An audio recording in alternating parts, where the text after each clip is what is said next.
क्या आप तैयार हैं उस सत्य को सुनने के लिए जिसे जानकर आधुनिक विज्ञान भी नतमस्तक है? यह कोई काल्पनिक कथा नहीं बल्कि शास्त्रों में अंकित वो भीषण सत्य है जिसे पवनपुत्र हनुमान ने स्वयं कलयुग के अंत से पूर्व मानवता को एक अंतिम चेतावनी के रूप में दिया है। संभल जाओ इंसान, क्योंकि समय का चक्र अब उल्टा घूमना शुरू हो गया है।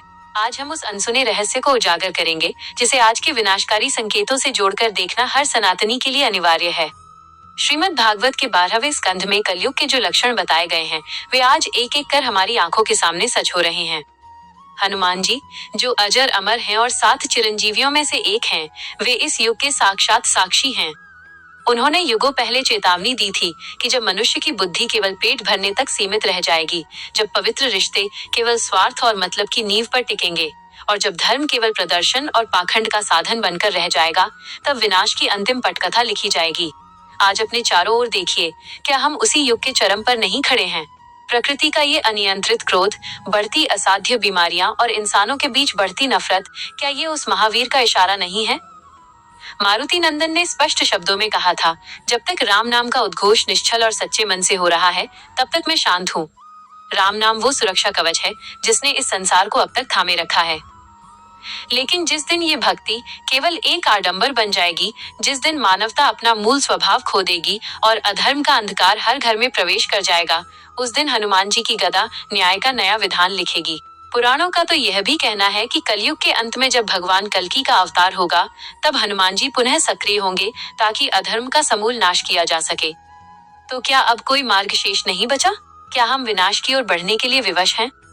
नहीं, हनुमान जी जितने कठोर हैं, उतने ही करुणा के सागर भी हैं। उनकी ये चेतावनी हमें डराने के लिए नहीं, बल्कि हमारे सोए हुए विवेक को जगाने के लिए है। शास्त्रों में कहा गया है, राम द्वारे तुम रखवारे, अर्थात प्रभु राम की कृपा तक पहुंचने का एकमात्र मार्ग हनुमान जी की शरण से होकर ही जाता है। यदि हम आज भी अपने अहंकार को त्याग दें, धर्म की मर्यादा का पालन करें, असहायों की सेवा करें और प्रभु के नाम का सच्चा जाप शुरू करें, तो हम उस आने वाले महाप्रलय से स्वयं को और अपनी आने वाली पीढ़ियों को सुरक्षित कर सकते हैं। निष्कर्ष बहुत स्पष्ट है, समय अब भागने का नहीं, बल्कि जागने और आत्मचिंतन करने का है।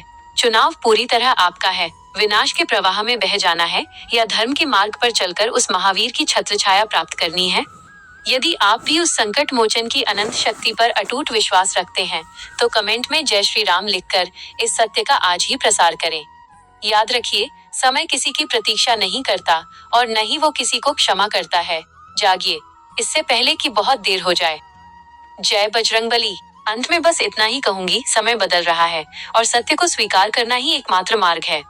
अगर आपको आज की ये विशेष प्रस्तुति और हनुमान जी का ये संदेश हृदय तक पहुंचा हो, तो मधु डिजाइन स्टोरी परिवार का हिस्सा जरूर बने। चैनल को सब्सक्राइब करें और बेल आइकन दबाएं, ताकि सनातन धर्म की ऐसी ही रहस्यमयी और शक्तिशाली गाथाएं आप तक सबसे पहले पहुंचती रहें। याद रखिए, आपकी एक छोटी सी पहल और एक जय श्री राम का जय घोष किसी सोए हुए इंसान को जगा सकता है। मिलते हैं अगली एक और प्रेरणादायक कहानी के साथ।